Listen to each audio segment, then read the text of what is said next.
Ketika kita mengetahui triliunan rupiah uang APBN dibuat nomboki BUMN rugi, hal ini membuat murka banyak warga Indonesia. Yang lebih heran lagi adalah dia yang teken peraturan pemerintahnya, dia juga yang mengkritik BUMN. Enak bener dapat bantuan equity dari pemerintah. Ini sering banget begini. Yang melakukan dia, yang mengkomen dia, yang mengkritik dia yang punya jabatan sekarang selama 7 tahun. Kemarin dia mengkritik tambang itu milik Indonesia. Kok yang mengambil keuntungan asing sih? Kok enak BUMN rugi dibayarin APBN? Nah ini komen bikin bingung. Lah lu yang jabat, lu yang nanya, lu yang salahin pemerintah, lu sendiri yang melakukan pembiaran bahkan di zaman jabatannya. Nikel dikeduk habis-habisan. Asli gue bingung dah sama lu pade. Gini deh, sudah berkali-kali kita mengatakan new mind anti negara berbisnis. Biar swasta saja yang berbisnis. Namun pemahaman ala komunis sosialis bahwa negara berbisnis itu jauh lebih baik dan lebih menguntungkan dari swasta berbisnis telah masuk ke pikiran bawah sadar banyak orang sehingga tidak kritis lagi berpikirnya. Begini cara bernegara dari sisi lain. Pemerintah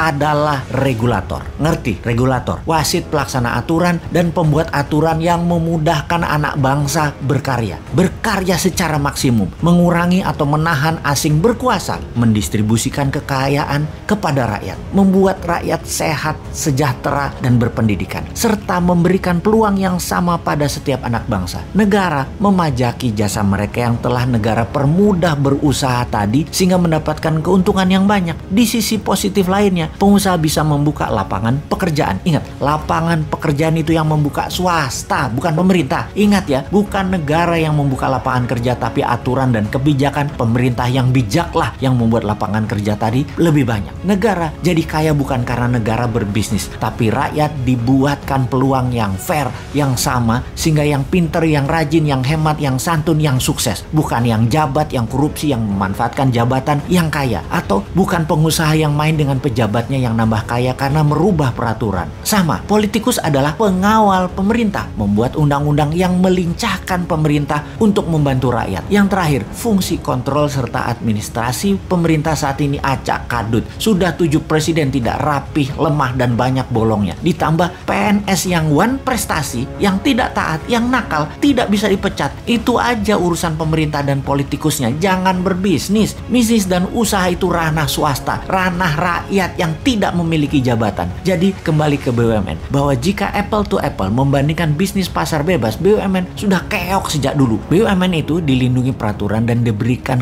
banyak kemudahan, tapi tetap nggak jalan dengan bagus. Ya, memang nggak bisa berbisnis, tidak humble si pejabatnya. Rakyat jadi pasarnya BUMN, modalnya dari pajak rakyat. Keuntungannya terbanyak hanya untuk segelintir orang pejabat dan komisarisnya saja. Jadi ketika diumumkan salah satu BUMN rugi 90 triliun dan akan menjual 6 ruas jalan tol, banyak yang tidak peduli juga masyarakat dengan info seperti ini. Juga banyak juga yang tidak mengerti kenapa rugi, padahal masuk tol kita semua bayar. Banyak yang heran. Tetapi kalau swasta, sungguh perusahaan BUMN itu sudah pilot dari dulu-dulu. Tapi kalau BUMN di bail out pakai APBN, pakai pajak rakyat, ya bubar.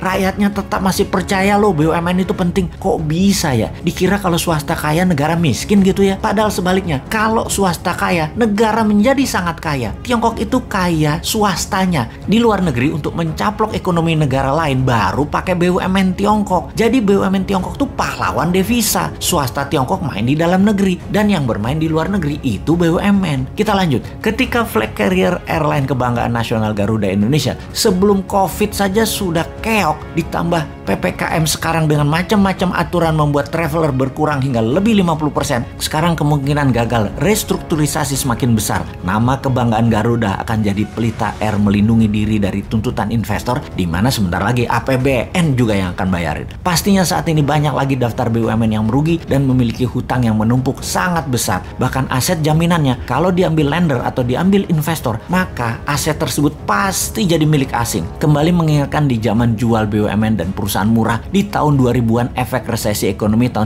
97-98 yang dijual murah di zaman Bu Mega. Sungguh kayaknya bakal tergadai lagi nih aset negara lewat BUMN yang salah kelola. Enggak ding, ternyata pilihannya adalah dibayari pakai APBN walaupun rugi dan terbukti jajarannya nggak bisa kerja. Tenang, ada pajak yang galak buat membayari apapun perbuatan orang yang di atas walaupun goblok.